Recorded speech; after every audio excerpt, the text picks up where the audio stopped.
twa twana twarakuze twaracutse, nyina yagiye ukwayo, uretse ko naduhaye indi nkoko iri kuturera.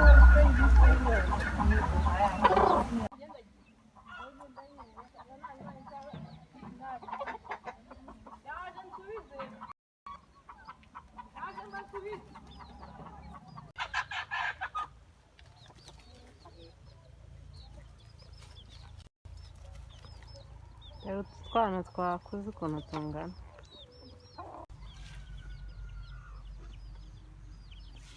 Muri kubibona, iyi ni iri kurera ba bana bacutse, iri kubarerana n'abayo babiri, abandi bayo babiri barapfuye,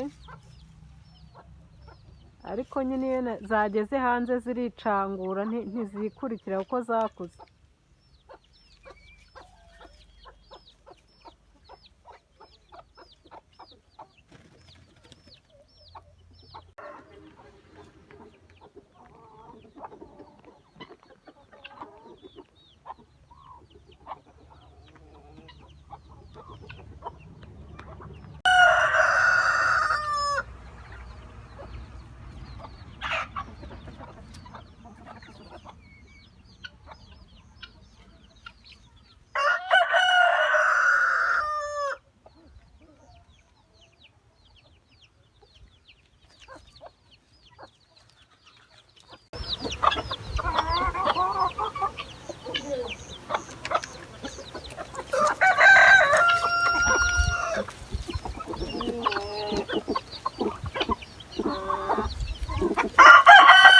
Iyi nkoko yanjye ni nziza, irera n'abana batari abayo.